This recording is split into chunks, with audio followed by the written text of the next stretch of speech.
மனிதர்களும், அதாவது அங்கு பணியாற்றக்கூடிய பணியாளர்களும், நிறுவன தலைவர்களும், இவர்களை பற்றி நாம் என்ன தெரிந்து கொள்ளப் போகிறோம்? அல்ல, ஒரு நிறுவனம் நடைபெறும் பொழுது இவர்கள் அனைவருடைய பங்களிப்பும் அது சிறப்பாக இருப்பதற்கும் நன்றாக செயல்படுவதற்கும் மிகவும் முக்கியமான காரணியாக பார்க்கப்படுகிறது. ஏனென்றால் மனிதர்களை புகழும்போது அவை வீணாகப் போகின்றன. சில நேரங்களில் மனிதர்களே காணாமல் போகிறார்கள். இந்த புகழ்ச்சியும் அந்த அப்படியே தூக்கி வைப்பதும் எவ்வளவு நாளைக்கு நடக்கும்? வெகு வெகு துர்லபம். அவசர கோரிக்கைகள் அனைவரையும் முட்டுச்சந்தில் நிறுத்தும். அவசரம் காணும் ஒரு கோரிக்கை உடனே செய்ய வேண்டும் என்றால் நிறுவனத்தினுடைய கட்டுப்பாடுகள் என்னாகும்? அவைகளை சில நேரங்களில் நாம் மீறித்தான் ஆக வேண்டும். இணைப்புகள் தொடர்புகளையும் தாண்டி செயல்படுவது நிறுவனம் சிறப்பாக செயல்பட வேண்டி இருக்குமே தவிர அந்த உத்திகளை எப்பொழுதுமே செய்து பார்க்கக்கூடாது.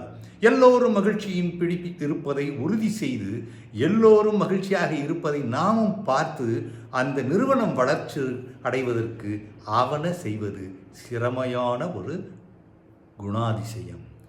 புகார் செய்பவர்கள் தவறுனானவர்கள், பரிசு பெற தகுதி இல்லாதவர்கள். அவர்களுக்கு பரிசளிப்பதில் அர்த்தமே இல்லை.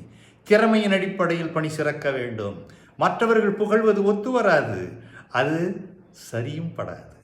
மேலும் கெட்ட அல்லது நிறுவனத்திற்கு இடர்பாடு உடைய செய்திகளை தடுத்து நிறுத்து நேர்மறை முடிவுகள் அனைவரையும் சென்று அடைவதில் முனைப்பு காட்டினால் நீங்கள் ஒரு பெரிய தலைவர் என்பதை ஏற்றுக்கொள்ளலாம். கொழுந்துவிட்டு எறியும் பிரச்சனைகளை வெடித்து சிதறும் அளவுக்கு ஊதி பெரிதாக்காமல் அவதை அமைதியான முறையில் தீர்த்து வைப்பது சிறப்பான செய்கையாகும். ஆனால் சில பேர் என்ன செய்வார்கள்?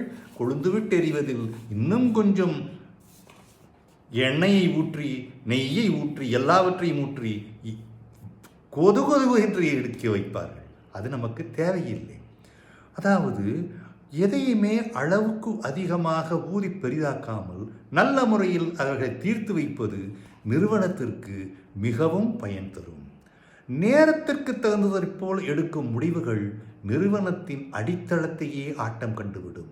அன்று அப்படி சொன்னார்கள், இன்று இப்படி சொன்னார்கள் என்றால் அவர்கள் என்ன சொன்னார்கள் என்று நிறைய பேருக்கு புரியாமல் போய்விடும். நிறுவன தேவைகள், செயல்கள் தான் முக்கியமே தவிர தனிநபர்கள் அல்லவே அல்ல.